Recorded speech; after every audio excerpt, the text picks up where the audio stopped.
लपंडाव मालिकेच्या आजच्या भागामध्ये आपल्याला पाहायला मिळते की इकडे मनस्विनी ही वेदूला विचारते, वेदू अगं मी तर तुला फळं आणायला लावली होती ना. त्याबरोबर वेदू म्हणते, अहो हो ना मॅडम, तुम्ही तर मला फळंच आणायला लावली होती, पण ते काय झालं ना, अहो घरातली समधी फळं संपली आहेत. पण मग तुम्हाला नाश्त्यासाठी वाट बघायला नको म्हणून सखी मॅडमने घातला हा ऑमलेटचा घाट. त्या मला म्हणल्या की मी तुम्हाला ऑमलेट देऊन येऊ, तोपर्यंत ती फळं वगैरे काय मागवली आहेत ती येतील. अहो ते ट्रॅफिक जाम ना, त्यामुळं फळं मिळालीच नाहीत. त्याबरोबर लगेचच मनस्विनी म्हणते, ठीक आहे काही हरकत नाही, पण एक काम कर, तो आरसा पुसून घे. काय आहे ना, खूप दिवस झाले धूळ जमात झाली आहे. त्याबरोबर ती होकार देते आणि आरसा पुसायला घेते. तर आता इकडे तोपर्यंत मनस्विनी अंडं खायला घेते. आता मनस्विनीला अंडं खाताना बघून सखीला आठवतं की तेजस्विनी गुरुवारी आणि सोमवारी अंडी खायची नाही, कारण ती गुरुवार आणि सोमवार पाळायची. आता मनस्विनीला तर ही गोष्ट लक्षात नसते की ती सोमवार आणि गुरुवार पाळते, त्यामुळे आता ती थेट अंडं खात असते. आता मनस्विनीने अंडं खाल्ल्याबरोबर सखी इकडे मनात म्हणते, याचा अर्थ ही माझी आई नाही आहे, ही मनस्विनी मावशीच आहे आणि तो कान्हा खरं बोलत होता. तर त्याबरोबर दुसऱ्या बाजूला इकडे आता जानू जी असते ती पुढे चाललेली असते आणि किरण तिच्या मागे मागे येत असतो. किरण तिला म्हणत असतो, जानू थांब ना प्लीज, माझं ऐकून घे. जान्हवी म्हणते, काय चाललं आहे रे तुझं, कशाला यायला लागलायस माझ्या मागं मागं? हां, तुला एकदा सांगून कळत नाही आहे का? हे बघ, माझ्या मागं अजिबात येऊ नकस हां. माझ्या मागं आलास ना तर ते चांगलं होणार नाही तुझ्यासाठी, लक्षात ठेव. त्याबरोबर आता मग किरण म्हणत असतो, अगं जानू प्लीज ऐकून घे ना माझं, मला माहिती आहे की तू आता सखीला भेटायला चालली आहेस म्हणून आलो आहे तुझ्याकडे. त्याबरोबर मग आता लगेचच जानू म्हणायला लागते, अरे तुझा तो नालायक मित्र, तुझ्या त्या नालायक मित्राने माझ्या मैत्रिणीची फसवणूक केली, ती म्हणजे फक्त पैशांसाठी त्यानं माझ्या मैत्रिणीचा एवढा मोठा विश्वासघात केला काय रे. त्याबरोबर मग किरण म्हणत असतो, हे बघ थांब जानू, उगाचच्या उगाच सुतावर्ण स्वर्ग गाठू नकोस, प्रत्येक वेळी जसं दिसतं तसं नसतं. त्याबरोबर जानू म्हणत असते, हे बघ मला की नाही तुमचं काही बी ऐकायचं नाही आहे आणि मला ना काही समजून घ्यायचं नाही आहे, आणि मी सखीकडे चालली आहे सखीला भेटण्यासाठी, ना की तुझ्या मित्राची बाजू घेऊन तिला समजवायला. त्यामुळे मी ना तुझ्या त्या मित्राची काही बाजू वगैरे घेणार नाही आहे तिकडे सखीसमोर. त्याबरोबर किरण म्हणत असतो, हे बघ असं बोलू नकोस जानू, तू सुद्धा कान्हाला ओळखतेस ना, मग मला सांग ना, कान्हा एवढे दिवस आपल्या सगळ्यांबरोबर तिकडे चाळीत राहिला, पण कधीतरी कान्हाने काही चुकीचं काम केलं आहे का? कधीतरी त्याने कोणाची तरी फसवणूक केली आहे का? कधी तो कोणाबरोबर वाईट वागला आहे का? सगळ्यांबरोबर कायम चांगलाच राहिला ना तो. अगं उलट जर चाळीमध्ये कोणाची काही अडचण असेल, कोणाला काही जमत नसेल, तर सगळ्यात आधी सगळ्यांच्या मदतीला धावून जाणारा कोण होता? कान्हाच होता ना. प्लीज विचार कर जानू, हे बघ मला मान्य आहे त्याने जे केलं ते चुकलंच, मी सांगायला हवं होतं तुला सगळं, पण तरीही विचार कर ना. मग मात्र आता जानूसुद्धा विचारात पडते की हो खरंच कबीर कधीच कोणाबरोबर वाईट वागलेला नाही आहे. त्याबरोबर मग आता लगेचच ती म्हणते, जर तू म्हणतोयस ते बरोबर असेल तर मग अक्षय तृतीयेच्या दिवशी तो जे काही म्हणाला होता ते पण खरं असायला हवं की ती सखीची आई नाही, ती मनस्विनी आहे म्हणून. पण मग ती तर मनस्विनी नाही आहे, ती सखीची आई आहे, ही गोष्ट आपल्याला अगदी व्यवस्थित माहिती आहे. त्याबरोबर किरण म्हणत असतो की नाही, हाच तर तुझा खूप मोठा गैरसमज होतोय ना. अगं ती सखीची खरी आई तेजस्विनी कामत नाही आहे, ती मनस्विनी आहे. मनस्विनीने पुन्हा एकदा आपली सगळ्यांची फसवणूक केली, म्हणून तुला सांगतोय आता तू सखीकडे जातेस तर तिला समजवून सांग, नाहीतर विचार कर ना, विचार कर बरोबर तुलाच कसं काय किडनॅप करून आणलं माझ्याबरोबर, त्यांना कसं काय माहिती झालं की आपण दोघंजणं एकत्र आहोत म्हणून. त्याबरोबर मग लगेचच इकडे जानूला आठवतं की त्या दिवशी सखीने मनस्विनीला सांगितलं होतं की ह्या किरणचं आणि ह्या जानूचं सेटिंग आहे म्हणून आई. त्याबरोबर मग मात्र आता लगेचच ती विचार करते की हो किरण जे बोलतोय ते बरोबर आहे. किरण म्हणतो, हे बघ जानू, थोडा वेळ आपल्यातले हेवेदावे, आपल्यातले भांडणं बाजूला ठेव आणि विचार कर. तर दुसऱ्या बाजूला इथे आता मनस्विनीने ऑमलेट खाल्लेलं असतं, इतक्यात ती मोबाईल बघते आणि तिला आठवतं की आज अक्षय तृतीया आहे. त्यामुळे ती लगेच तोंडातलं ऑमलेट काढायला लागते आणि म्हणत असते, अगं वेदू हे तू काय केलंस? अगं आज सोमवार आहे आणि आज सोमवारच्या दिवशी तू मला अंडं खायला दिलंस काय गं, तुझ्या लक्षात आलं नाही का? नाही म्हणा, ह्या सगळ्यामध्ये तुझी तरी काय चूक, माझी चुकी आहे. त्याबरोबर मग आता वेदू म्हणते, सॉरी मॅडम, ते मी इतक्यात तिकडे सखी येते आणि आता सखीसुद्धा तिकडे आल्याबरोबर मग मनस्विनी म्हणत असते, बघ ना अगं, ह्या वेदूने चुकून मला ऑमलेट खायला दिलं. त्याबरोबर वेदू आता म्हणत असते, मॅडम मला माहीत नव्हतं की आजच्या दिवशी तुम्ही ऑमलेट खात नाही. जर मला माहीत असतं तर मी असं नक्कीच केलं नसतं. खरंच मी मुद्दामून काहीही केलेलं नाही आहे. खरंच सॉरी हो. त्याबरोबर मग आता सखी म्हणत असते, आई सॉरी अगं, ॲक्च्युली माझ्याकडनं झालं हे. मीच तिला सांगितलं तुला ऑमलेट द्यायला. त्याबरोबर मग सखी असं म्हटल्यावर मनस्विनी म्हणते की अगं नाही सखी, असू देत, तू सॉरी बोलू नकोस. तुझी या सगळ्यामध्ये काहीही चूक नाही आहे. मुळात तुझ्या लक्षात नाही राहिलं ते ठीक आहे, पण माझ्या लक्षात तर राहायला हवं होतं ना. मला तरी व्यवस्थित आठवायला हवं होतं आज अक्षय तृतीया आहे ते. माझ्याकडनं चूक झाली. आता हे सगळं निस्तरण्यासाठी मला काय करावं लागेल काय माहिती. काय करू मी म्हणजे आता हे सगळं व्यवस्थित होईल. त्याबरोबर मग आता लगेचच पहिले तर सखी ही वेदूला सांगते, वेदू जा एक काम कर, घेऊन ये पटकन आईसाठी फळं कापून. त्याबरोबर वेदू होकार देते आणि तिकडनं जाते. तर सखी म्हणते, आई सॉरी गं. त्याबरोबर आता लगेचच मनस्विनी नाटक करू लागते, देवा साईनाथा मला माफ करा, म्हणजे माझ्याकडनं जे घडलं ते चुकून घडलं. त्याबरोबर मग आता लगेचच इकडे सखी म्हणते, आई सॉरी. त्याबरोबर मग मनस्विनी म्हणते, जाऊ देत गं बाळा, तू सुद्धा काही मुद्दाम केलेलं नव्हतंस ना. तुझ्याकडनं सुद्धा जे काही झालं ते चुकून झालं, जाणून बुजून थोडी केलंस तू. त्यामुळे जाऊ दे, आता उगाच सॉरी नको म्हणूस. त्यावर मग सखी म्हणते, नाही आई, जे घडलं ते मुद्दाम घडलं नव्हतं, मी जाणून बुजून केलं होतं. त्याबरोबर मनस्विनी म्हणते, काय? त्यावर सखी सांगते, हो आई, अगं ते म्हणजे आई मला तुझी परीक्षा घ्यायची होती आणि तुझी परीक्षा घेण्यासाठी मी जाणून बुजून तुला ऑमलेट दिलं होतं. त्याबरोबर मनस्विनी म्हणते, काय सखी खरंच? असू दे अगं, सध्या तुझ्या आजूबाजूला एवढ्या विचित्र गोष्टी घडत आहेत ना बाळा, की त्यामुळे कुठल्याही गोष्टीवरती अगदी सहज विश्वास ठेवणं तुला शक्य नाही आहे आणि त्यामुळे तू हे असं काहीतरी केलं आहेस. त्यामुळे मला काही वाईट वगैरे वाटलेलं नाही आहे, जाऊ दे. पण मी तुझ्या या परीक्षेत नापास झाले असेल ना, सपशेल नापास, कारण काही झालेलंच नाही आहे, उलट मी हरलेच आहे. कारण बघितलंस ना, मी ऑमलेट खाल्लं. त्याबरोबर मग सखी म्हणते, नाही आई, तू पास झाली आहेस ए ग्रेडने, फुल मार्क्सने, खरंच डिस्टिंक्शन्स मिळालेत तुला. त्याबरोबर आई म्हणते, खरंच सखी? त्यावर सखी होकार देते. आई म्हणत असते की असू देत बाळा, तू माझ्यावरती अविश्वास दाखवलास, ह्यापेक्षा जास्त वाईट मला ह्या गोष्टीचं वाटतं आहे की सध्या तुझ्या बाबतीत जे घडतं आहे ना ते सगळं खूप चुकीचं आहे. सखी म्हणते, आई सॉरी, तरीही मी हे असं नको वागायला हवं होतं, मला माफ कर, मी पुन्हा कधीच असं नाही गं वागणार. त्याबरोबर आई म्हणत असते, असू देत गं सखी, सतत आता तू मला सॉरी म्हणू नकोस हा. तू सारखं सॉरी म्हणलेलं सुद्धा मला नाही आवडणार, माहिती आहे ना तुला. त्यावर मग सखी लगेचच मनस्विनीला घट्ट मिठी मारते. खरं तर मनस्विनीला सखीला जवळ घेण्यात अजिबात इंटरेस्ट नसतो, पण आता सध्या तरी तिच्याकडे काहीही पर्याय नसल्यामुळे तिला सखीला जवळ घ्यावंच लागतं. त्यानंतर मग आता लगेचच मनस्विनीला आठवू लागतं की सखी दरवाजाच्या आडून लपून बघते, ही गोष्ट तिला आरशात दिसली होती आणि म्हणूनच तिने पहिला मोबाईल चालू करून आज काय आहे ते पाहिलं. तेव्हा तिला आठवलं की आज सोमवार आहे आणि तेजस्विनी सोमवारी वशाट नाही खायची, म्हणून खरं तर तिने ते ऑमलेट खाणं टाळलं होतं. आता दुसऱ्या बाजूला इकडे माना मनस्विनीचं बोलणं आठवत असतं. तुमचा कान्हा आमच्याच घरात राहत होता, तरीही तुम्ही आमच्याशी खोटं का बोलत होतात? तुम्हाला आमच्याशी खोटं बोलून नक्की काय मिळत होतं? का वागत होतात तुम्ही असं? हे सगळं आठवून आता ह्या बेचैन झालेल्या असतात. तर तोपर्यंत त्या ठिकाणी आता कान्हा आणि कान्हाची आई गुलाबाचं रोपटं घेऊन पोहोचतात. आता आई कान्हाला विचारते, काय रे, कुंडी जड आहे का? कान्हा म्हणतो, नाही गं, ठीक आहे. त्यावेळी मग आता लगेचच त्या ठिकाणी पटकन अर्पिता मांना बोलवते आणि म्हणत असते, मा बघा गुलाबाची कुंडी. त्यावर म्हणत असतात, काटे नसलेला गुलाब.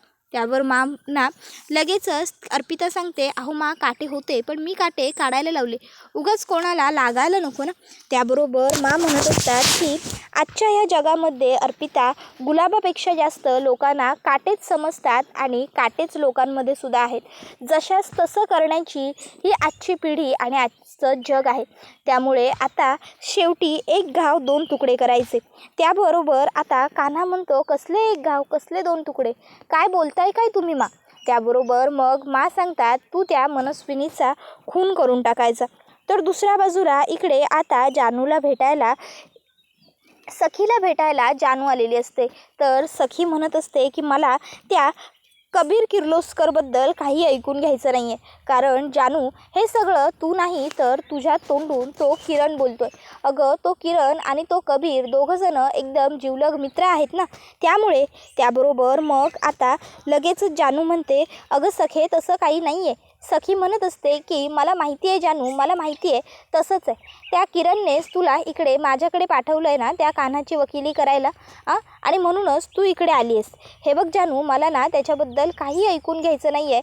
रादर मला त्याच्याशी ना बोलायचं आहे ना त्याच्याबद्दल काही बोलायचं आहे. जानू, अगं त्याने खूप मोठी फसवणूक केली आहे माझी, खूप मोठी.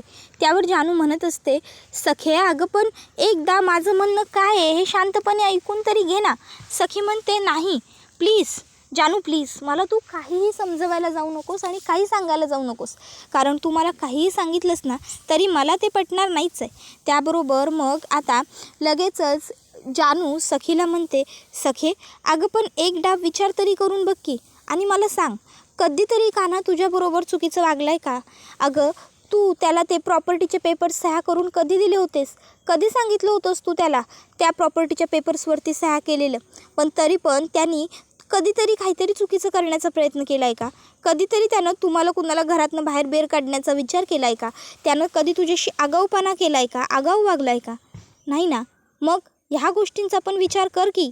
सखी म्हणते, तो तसा वागलेला नसेल, कारण की तू योग्य वेळेची वाट बघत असेल. पण हे बघ, तू उगाच माझ्यासमोर त्या कबीरची बाजू घेऊ नकोस. त्याबरोबर मग जानू म्हणत असते, अगं तू एकदा विचार तर करून बघ ना त्याच्या बाजूने. हे बघ, मला मान्य आहे की तू चुकलाय आणि तू चुकलाय, त्यामुळं मी काही त्याचं समर्थन करणार नाहीच आहे. पण तो चुकला जरी असला तरीसुद्धा नेमका तो का चुकला, त्याच्यामागे कारण काय आहे हे बघायला नको का? त्याबरोबर मग सखी म्हणते, बास मला काही ऐकायचं नाही आहे त्या खोटारड्या कान्हाबद्दल, नाही सॉरी, त्या खोटारड्या कबीरबद्दल. त्याने फक्त आणि फक्त माझी फसवणूक केली. तो फक्त आणि फक्त माझ्याबरोबर खोटं आणि चुकीचं वागलाय. तुला नाही माहिती जानू, अगं तो माझं पहिलं प्रेम होता, तो माझं खरं प्रेम होता. अगं मी पहिल्यांदा त्याच्यावरती प्रेम केलं, मनापासून प्रेम केलं होतं गं मी. जानू तुला माहिती आहे, जेव्हा मी त्याला भेटले ना तेव्हा खरं तर प्रेम कसं करायचं हे मी समजले. तो जेव्हा मला भेटला ना तेव्हा नक्की प्रेम काय असतं हे मला समजलं. प्रेम मी करायला लागले, मी प्रेम करायला शिकले. त्याच्यासाठी मी काय नाही केलं गं, त्याच्यासाठी मी सगळं केलं. त्याने सांगितलेलं सगळं केलं. त्याने सांगितलं म्हणून मी ते कडू औषध प्यायले. त्याने सांगितलं म्हणून मी प्रॉपर्टीच्या पेपर्सवर सह्या केल्या. त्याने सांगितलं म्हणून मी प्रत्येक गोष्ट केली. अगं प्रेमाची कबुली देऊनसुद्धा हो म्हणण्याची अपेक्षा असतानाही मी कधी त्याला जबरदस्ती नाही केली की तू मला उत्तर दे किंवा तू मला हो म्हण. मी कायम त्याची वाट बघत राहिले. त्याबरोबर दुसऱ्या बाजूला सखी आता म्हणते, हे सगळं झालं कान्हाबद्दल, आणि तुझ्या आईबद्दल काय मत आहे तुझं? तर दुसऱ्या बाजूला इकडे आता राजलक्ष्मी म्हणत असते, अर्पिता तू आत जा. बाळा तुला काही गोष्टी माहीत नाही आहेत, जा तू आतमध्ये जा. त्याबरोबर मग आता कान्हा म्हणतो, नाही मा, आई तू इथेच थांब. मा मी आईला सगळं सांगितलं आहे, सखीबद्दलसुद्धा, मनस्विनीबद्दलसुद्धा, तेजस्विनीबद्दलसुद्धा, सगळ्यांबद्दल मी सगळं सांगितलं आहे. बोला, तुम्हाला काय बोलायचं आहे ते बोला. मा म्हणतात, चला एका अर्थी हे तरी बरं झालं की कमीत कमी आपल्या घरात जे दिसतं ते तसंच आहे. आपल्या घरात तरी काही लपंडाव सुरू नाही आहे. मग आता मी सुद्धा स्पष्टच सांगितलं आहे की तू त्या मनस्विनीचा खून करायचा. ज्या बाईने माझ्या मुलाचा देवदत्तचा खून केला त्या बाईला तू संपवून टाकायचं आणि विषय संपवायचा. लाग मग आता कामाला मी सांगितलेल्या गोष्टीच्या. त्याबरोबर आता हे ऐकून अर्पिता म्हणते, मा हो तुम्ही हे काय बोलताय? मा म्हणते, बरोबर बोलतीये मी अर्पिता.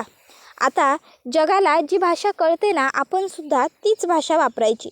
त्याबरोबर अर्पिता म्हणते, मा नाही, अहो खून करणं हा पर्याय नाही आहे. त्याबरोबर मग मा म्हणतात, मग काय वाटतं तुला अर्पिता, आपण काय करायला हवं? अर्पिता म्हणत असते, मा हो असं काय करताय? आपण आपल्या कबीरवर हे संस्कारच केलेले नाही आहेत की त्यांनी खून केला म्हणून तूही खून कर. नाही मा, आपले संस्कार चांगले आहेत. त्याबरोबर मग मा म्हणत असतात, अर्पिता ते काहीही असलं ना तरी आजचं जग चांगलं नाही आहे. त्यानंतर मग मा आता कबीरला म्हणत असतात, कबीर बघितलंस का, आजपर्यंत आम्ही दोघी सासवासुना कधीच सासू सुनेसारख्या राहिलो नाही. आमच्यामध्ये कायम मायलेकीचं नातं होतं. पण आज हे जे काही वाद होत आहेत की नाही, हे सगळे तुझ्यामुळे होत आहेत. त्याबरोबर अर्पिता ही काहीही बोलत नसते, ती निरुत्तर असते, गप्प असते. तर मा कबीरला म्हणत असतात, बघ या सगळ्याला कारणीभूत तू आहेस. तुझी ती सखी आहे. तुझ्या सखीमुळे घरामध्ये एवढं भांडण होतं आहे, वाद होत आहेत आम्हा दोघी सासू सुनांमध्ये. याआधी असं कधीही घडलं नव्हतं, समजलं ना. मुळात तुझ्यामुळे होतं हे सगळं. जर तू तुझ्या ध्येयापासून दूर गेला नसतास, तू तुझं ध्येय व्यवस्थित लक्षात ठेवलं असतंस आणि सर्व गोष्टी घडवून आणल्या असत्यास ना, तर मुळात हे सगळं घडण्याची गरज नव्हती. कळलं का. आता मा हे जे काही बोलतात ते कबीर शांतपणे ऐकून घेतो. तर अर्पिता ही माना म्हणते, मा हो, पण मा काहीही ऐकून घेत नाही. त्या थेट तिकडनं त्यांच्या रूममध्ये निघून जात असतात. आता मा जात असताना इकडे अर्पिता त्यांना म्हणत असते, मा हे बघा तुम्ही माझं ऐकून घ्या. पण मा काहीही ऐकण्याच्या मनस्थितीत नसतात. त्या थेट तिकडनं जाऊ लागतात. अर्पिता त्यांना म्हणत असते की मा, अहो खून केल्यामुळे काहीही मार्ग मोकळा होणार नाही आहे. अहो जसा तुमचा मुलगा तुम्ही गमावलाय तसाच मी माझा नवरासुद्धा गमावला आहेच की. तब्बल 11 वर्ष त्यांच्याशिवाय मी कशी घालवली आहेत हे मला माहिती आहे. अहो मी त्या अंधाऱ्या खोलीमध्ये स्वतःला डांबून घेतलं होतं. त्याबरोबर मग आता लगेचच मा म्हणतात, त्या प्रत्येक गोष्टीचा मला बदला घ्यायचा आहे. आणि तिकडनं त्या निघून जातात. मग आता लगेच अर्पिता कान्हाकडे येते आणि कान्हाला म्हणते, सखीमुळे यातलं काहीही घडलेलं नाही आहे. तू काळजी करू नको. मी मांशी बोलेन, मी त्यांना समजून सांगेन आणि त्या माझं ऐकतील अशी मला खात्री आहे.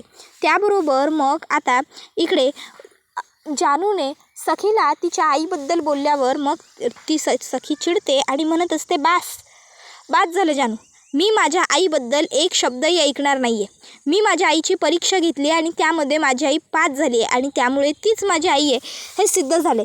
माझ्या आईबद्दल एक शब्दही नाही आहे. त्याबरोबर मग मात्र जानू नाराज होते आणि सखीच्या लक्षात येतं की तिने पहिल्यांदा जानूवर एवढा आवाज वाढवला. तर जानू म्हणते, ठीक आहे सखी, मी काही नाही बोलणार. नाही म्हणजे आता तू सगळं ठरवूनच टाकलंयस तर मला काही बोलण्याचा काही अधिकार उरतोच कुठे ना. असू दे, आजपर्यंत कधी बी आपल्यात भांडण झालं नव्हतं, पण आज पहिल्यांदा आपल्यात हे भांडण झालं. असू दे, काही हरकत नाही. तू कायम खुश राहा, आनंदी राहा, हीच माझी इच्छा आहे. बोलून आता ती तिकडनं निघते. संध्याकाळी आता सरकार सगळ्यांना आरती देत असते. सगळेजण आरती धुपादानमधनं घेतात. त्यानंतर मग आता सरकार म्हणते, कान्हाला आरती. इतक्यात मग मनस्विनीच्या लक्षात येतं आणि ती म्हणते, सॉरी, माफ कर सखी, बाळा माफ कर. नाही म्हणजे मी मुद्दाम जाणून बुजून काही केलेलं नाही आहे. अगं एखादा माणूस घरामध्ये नसला तर त्याच्या असण्याची एवढी सवय असते ना की तो माणूस घरामध्ये नाही आहे ही गोष्टच आपण विसरून जातो, आपल्या लक्षात राहत नाही. त्याबरोबर मग आता लगेचच गौतम काका हा उर्मिला काकूकडे बघतो. तर आता पुरुषोत्तम काका म्हणतो, खरं तर आम्हाला जे वाटलं होतं ना तीच त्याची खरी लायकी होती. त्याबरोबर मीनाक्षी काकूसुद्धा म्हणते, हो ना, उगाच आपण त्याच्याशी चांगल्या वागण्याच्या फंद्यात पडलो. आपण चांगलं वागायला गेलो आणि बघितलं ना, तो शेवटी त्याच्या लायकीवर खरा उतरून आलाच. त्याबरोबर सखी म्हणते, बास काय चाललं आहे आपल्या सगळ्यांचं. मुळात का देतो आपण त्याला दोष आणि का बोलतोय आपण त्याच्याबद्दल आपल्या या घरात. आपल्याला आपली पर्सनल आयुष्य नाही आहेत का. आपण आपल्या आयुष्यांबद्दल बोलू शकत नाही का.